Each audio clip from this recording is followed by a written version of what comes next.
Hari ini, mari kita menegaskan masa depan kita yang dijanjikan kepada kita dengan merayakan Paskah.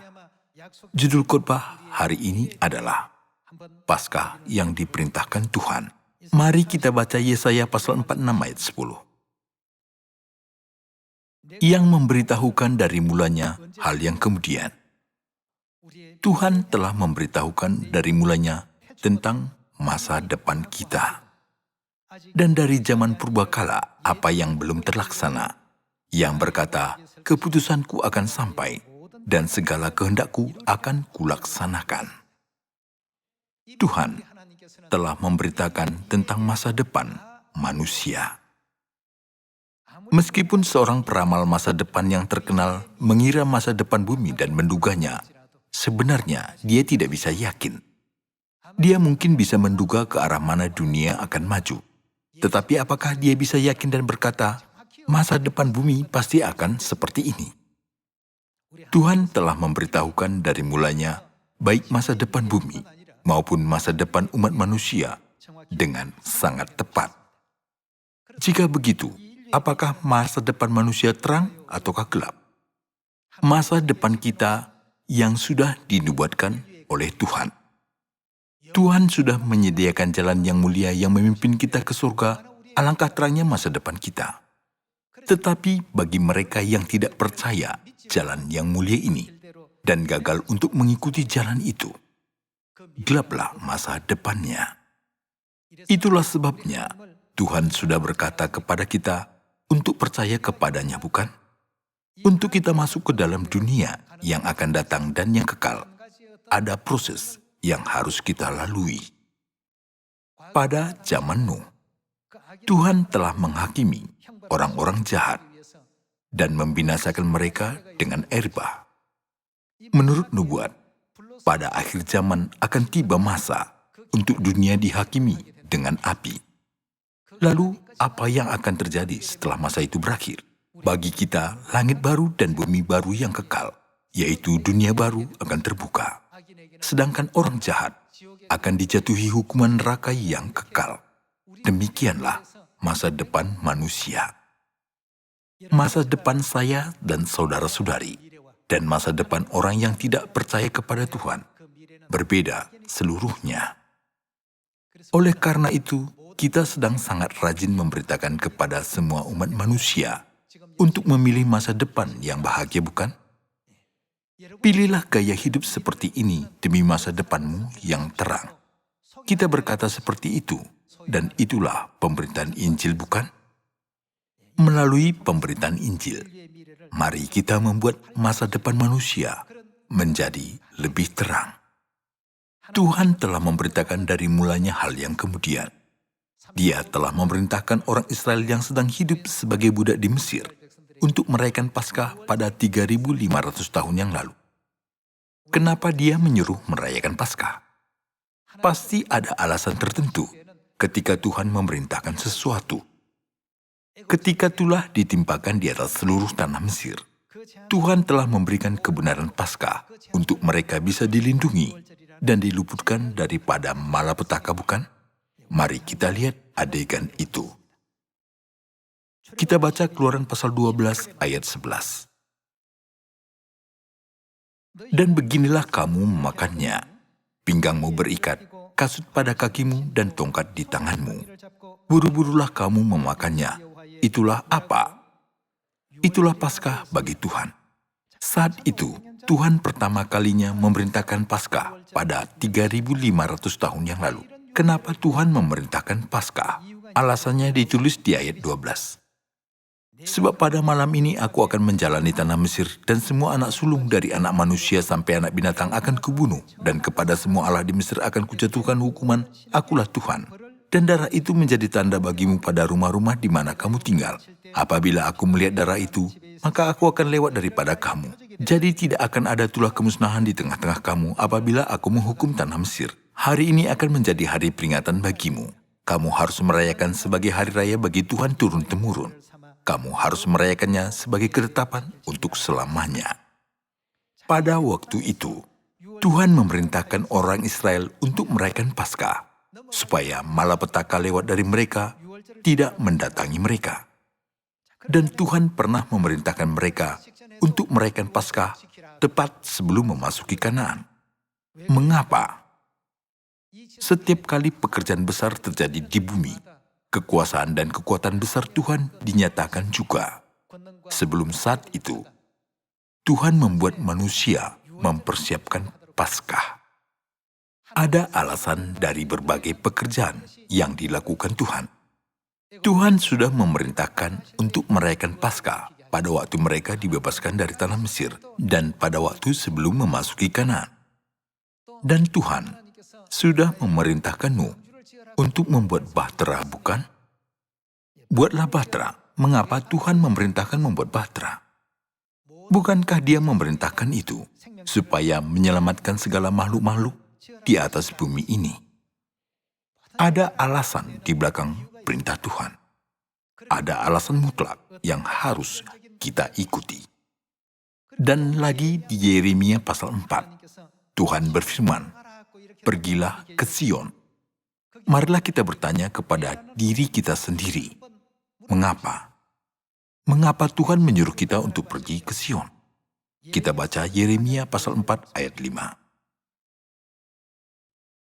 "Beritahukanlah di Yehuda dan kabarkanlah di Yerusalem. Tiuplah sangkakala di dalam negeri. Berserulah keras-keras. Berkumpullah dan marilah kita pergi ke kota-kota yang berkubu. Angkatlah panji-panji ke arah Sion. Cepat-cepatlah kamu mengungsi, jangan tinggal diam. Sebab aku mendatangkan malapetaka dari utara dan kehancuran yang besar."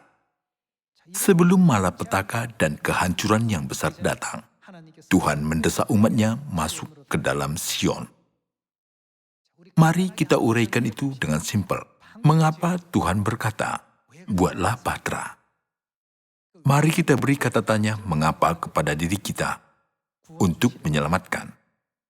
Mengapa Tuhan memerintahkan untuk merayakan Paskah sebelum keluar dari Mesir? Untuk mereka diluputkan dari malapetaka dan dibebaskan dari Mesir. Dan mari kita beri kata tanya mengapa. Pada firman Yeremia pasal 4 ayat 5, "Pergilah ke Sion." Menurut firman tersebut, kita bisa dilindungi Tuhan dan diselamatkan ketika kita masuk ke dalam Sion pada waktu malapetaka dan kehancuran yang besar datang. Oleh karena itu, kita bisa menyaksikan sebuah kenyataan bahwa ada alasan dan tujuan di dalam sesuatu yang telah diperintahkan Tuhan pada setiap zaman. Mari kita baca ayat 6. "Angkatlah panji-panji ke arah Sion, cepat-cepatlah kamu mengungsi, jangan tinggal diam, sebab aku mendatangkan malapetaka dari utara dan kehancuran yang besar." Ayat 7.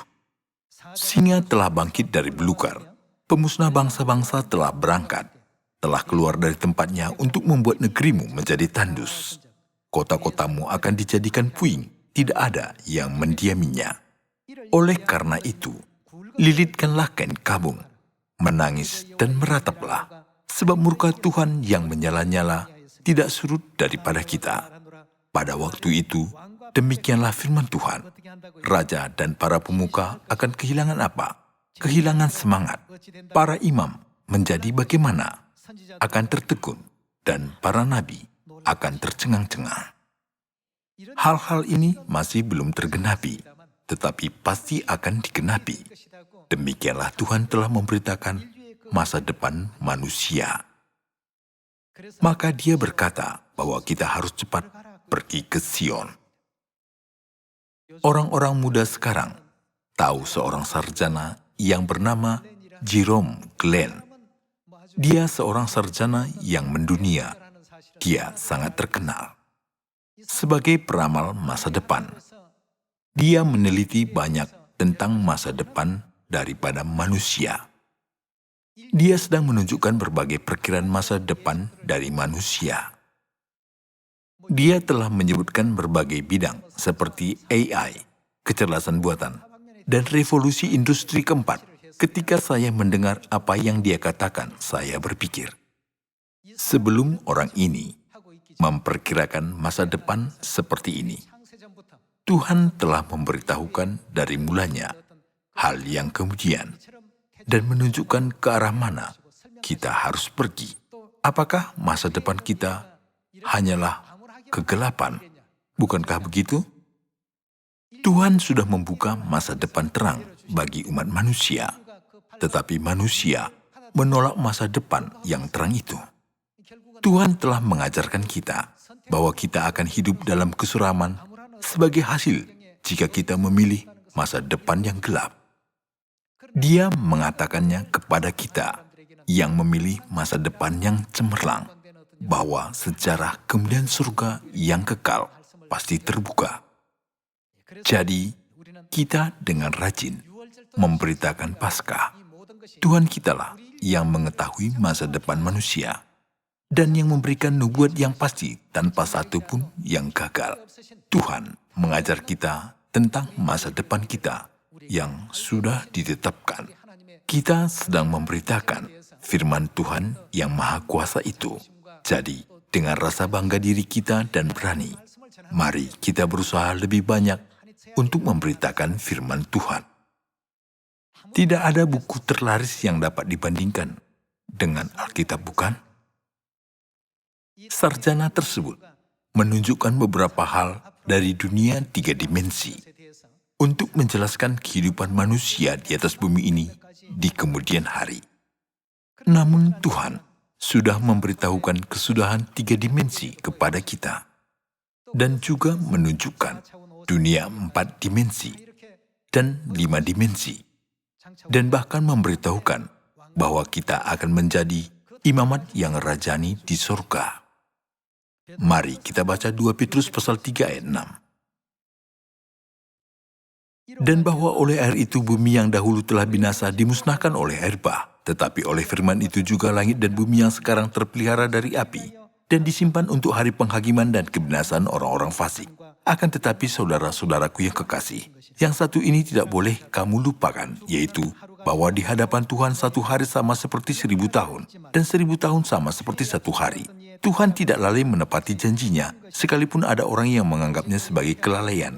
Tetapi ia sabar terhadap kamu, karena ia menghendaki supaya jangan ada yang binasa, melainkan supaya semua orang berbalik dan bertobat. Tetapi hari Tuhan akan tiba seperti pencuri.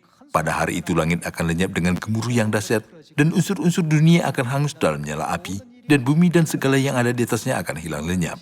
Jadi jika segala sesuatu akan hancur secara demikian, betapa suci dan salehnya kamu harus hidup. Di ayat ini masa depan kita diberitahukan, bukan? Memilih masa depan terang atau masa depan yang gelap. Menurut pilihan kita hari ini, masa depan kita akan berubah. Menuruti dan menaati firman-firman Tuhan, ataukah mengabaikan firman Tuhan itu? Hari ini, Tuhan memberikan hak memilih masa depan kita, masa depan yang gelap, ataukah masa depan yang terang. Segalanya terjadi menurut perbuatan kita, dan membalaskan upah kepada kita menurut perbuatan kita, bukan? Tuhan telah membawa Paskah untuk menyelamatkan manusia dan untuk memberikan masa depan yang terang. Mari kita baca Maliaki, pasal 4 ayat 1. Bahwa sesungguhnya hari itu datang menyala seperti perapian. Sesungguhnya hari itu datang. Hari itu bisa terjadi pada hari ini atau besok, atau pada malam hari atau subuh besok. Maka Tuhan telah berkata kepada kita, berjaga-jagalah, bukan? Maka semua orang gegabah dan setiap orang yang berbuat fasik menjadi seperti jerami dan akan terbakar oleh hari yang datang itu, firman Tuhan semesta alam, sampai tidak ditinggalkannya akar dan cabang mereka. Tetapi kamu yang takut akan namaku, hari itu pasti akan datang. Tetapi kamu yang takut akan namaku, bagimu akan terbit surya kebenaran dengan kesembuhan pada sayapnya. Kamu akan keluar dan berjingkrak-jingkrak seperti apa? Karena terlalu gembira akan berjingkrak-jingkrak. Tuhan pasti akan memberikan saat yang penuh dengan kegembiraan kepada kita. Kamu akan keluar dan berjingkrak-jingkrak seperti anak lembu lepas kandang. Ayat 3. Kamu akan menginjak-injak orang-orang fasik, sebab mereka akan menjadi abu di bawah telapak kakimu. Pada hari yang kusiapkan itu, firman Tuhan semesta alam. Masa depan yang sudah dinubuatkan itu pasti akan datang. Untuk masa depan itu, Tuhan telah menyediakan suatu kebenaran, Paskah Perjanjian Baru yang mencegah malapetaka. Dan Dia telah membuka jalan yang mulia, agar kita pada zaman ini bisa merayakan Paskah yang telah disembunyikan lebih dari 1600 tahun lamanya, bukan? Orang yang menuruti jalan tersebut akan pergi sampai kemana? Mari kita belajar tentang masa depan kita yang sudah disediakan oleh Tuhan. Mari kita baca Wahyu pasal 21 ayat 1. Lalu aku melihat langit yang baru dan bumi yang baru, sebab langit yang pertama dan bumi yang pertama telah berlalu, dan laut pun tidak ada lagi. Dan aku melihat kota yang kudus, Yerusalem yang baru, turun dari surga dari Allah, yang berhias bagikan pengantin perempuan yang berdandan untuk suaminya. Lalu aku mendengar suara yang nyaring dari tahta itu berkata, "Lihatlah, kemah Allah ada di tengah-tengah manusia, dan Ia akan diam bersama-sama dengan mereka. Mereka akan menjadi umat-Nya, dan Ia akan menjadi Allah mereka. Dan Ia akan menghapus segala air mata dari mata mereka. Dan apakah yang tidak akan ada lagi? Maut tidak akan ada lagi. Tidak akan ada lagi apa? Perkabungan, atau ratap tangis, atau duka cita. Sebab segala sesuatu yang lama itu telah berlalu." Ia yang duduk di atas tahta itu berkata, "Lihatlah, aku menjadikan segala sesuatu baru." Dan firman-Nya, "Tuliskanlah, karena segala perkataan ini adalah tepat dan benar." Dikatakan bahwa Tuhan akan memberikan kepada kita langit yang baru dan bumi yang baru, dunia yang mulia, di mana maut, perkabungan, ratap tangis, dan duka cita tidak akan ada lagi. Inilah masa depan yang diperlihatkan Tuhan. Inilah masa depan yang tidak bisa dikatakan oleh peramal masa depan itu. Kita memiliki masa depan yang begitu cemerlang dan pasti akan terjadi. Kita harus mempercayainya. Orang-orang di dunia ini menghormati seseorang yang kelihatannya lebih hebat daripada mereka. Namun Tuhan menjelaskan masa depan kita yang dimensinya berbeda, bukan? Dunia seperti ini pasti akan terjadi. Bukan hanya itu saja. Mari kita baca pasal 22 ayat 1. Lalu Ia menunjukkan kepadaku sungai air kehidupan yang jernih bagikan kristal dan mengalir keluar dari tahta Allah dan tahta Anak Domba itu. Di tengah-tengah jalan kota itu, yaitu di seberang menyeberang sungai itu, ada pohon-pohon kehidupan yang berbuah 12 kali tiap-tiap bulan sekali, dan daun pohon-pohon itu dipakai untuk menyembuhkan bangsa-bangsa. Maka tidak akan ada lagi laknat. Tahta Allah dan tahta Anak Domba akan ada di dalamnya, dan hamba-hambanya akan beribadah kepadanya, dan mereka akan melihat wajahnya dan namanya akan tertulis di dahi mereka. Dan malam tidak akan ada lagi di sana, dan mereka tidak lagi memerlukan cahaya lampu dan cahaya matahari. Sebab Tuhan Allah akan menerangi mereka, dan mereka akan memerintah sebagai apa? Sebagai raja sampai selama-lamanya. Apakah ini hanyalah mimpi yang dibuat seseorang? Ayat 6 kita baca, "Lalu Ia berkata kepadaku, perkataan-perkataan ini bagaimana? Tepat dan benar. Dan Tuhan Allah yang memberi roh kepada para nabi telah mengutus malaikatnya untuk menunjukkan kepada hamba-hambanya apa yang harus segera terjadi." Tuhan menyediakan masa depan yang begitu mulia ini bagi kita. Dunia sedang memperbincangkan revolusi industri keempat dan kecerdasan buatan. Orang-orang di dunia banyak khawatir akan AI dengan berkata, AI akan melebihi manusia. Baguslah jika lebih baik dalam kehidupan manusia. Saya tidak mau membantah perkembangan ilmu pengetahuan. Saya mau kita mengetahui Tuhan sedang memanggil manusia dengan sedih hati. Siapakah yang dapat melihat ke dalam masa depan yang telah dikatakan Tuhan itu? Kita seharusnya lebih tertarik pada masa depan itu, bukan? Masa depan yang ditulis di Wahyu yang telah dikatakan Tuhan kepada kita. Seharusnya semua orang tahu masa depan ini, bukan? Kita membuat telinga kita cenderung pada firman-firman Tuhan yang memberikan masa depan di mana maut, perkabungan, dan ratap tangis tidak ada lagi. tetapi hanya hidup yang kekal dan kebahagiaan ada, seperti yang ditulis di Wahyu pasal 21. Kita harus percaya masa depan yang begitu mulia akan datang di hadapan kita. Itu bukanlah sebuah mimpi, tetapi kenyataan. Di ayat 5 ditulis, mereka akan memerintah sebagai raja sampai selama-lamanya. Dengan jelas mengingatkan kita seperti itu. Untuk membuat masa depan yang mulia itu, ada firman di dalam Alkitab yang memberitahukan bahwa kita harus taat pada firman-firman Tuhan tanpa menambahi ataupun mengurangi apapun daripada itu, bukan? Wahyu pasal 22 ayat 18 kita baca, "Aku bersaksi kepada setiap orang yang mendengar perkataan-perkataan nubuat dari kitab ini, jika seorang menambahkan sesuatu kepada perkataan-perkataan ini, maka Allah akan menambahkan kepadanya malapetaka-malapetaka yang tertulis dalam kitab ini. Dan jikalau seorang mengurangkan sesuatu dari perkataan-perkataan dari kitab nubuat ini, maka Allah akan mengambil bagiannya dari pohon kehidupan dan dari kota kudus, seperti yang tertulis dalam kitab ini." Kita tidak boleh menambahkan atau mengurangkan apapun pada firman Tuhan bagi masa depan kita. Umat manusia sedang berdiri di jalan bersimpang dua, menuruti firman Tuhan atau tidak menuruti firman Tuhan. Oleh karena itu, bukankah kita harus membimbing dan menuntun semua umat manusia untuk menuju ke masa depan yang terang dan cemerlang? Tadi kita baca bahwa Tuhan akan menghukum bumi ini sampai tidak akan meninggalkan akar dan cabang manusia. Umat manusia harus terhindar dari hukuman itu, bukan? Oleh karena itu, Tuhan sudah menyediakan sebuah proses, yaitu Paskah yang harus umat manusia rayakan. Itulah sebabnya Tuhan memerintahkan kita untuk merayakan Paskah pada zaman ini. Merayakan Paskah di tanah Mesir. Merayakan Paskah sebelum memasuki tanah Kanaan. Ada alasan yang pasti di belakang perkataan-perkataan ini diberikannya. Kita hidup pada akhir zaman, yaitu zaman penginjilan.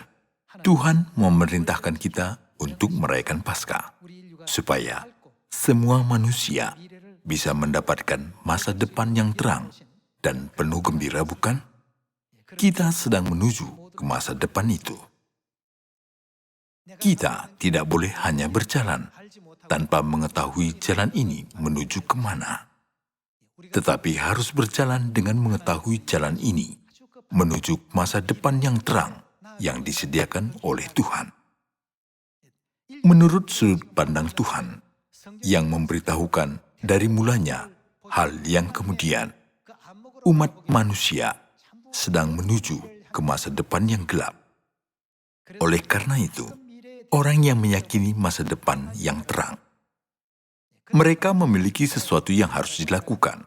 Apa yang harus dilakukan dengan Injil di Samaria sampai ke ujung bumi? Menurut kehendak Bapa dan Ibu, pergi dan memberitahukannya.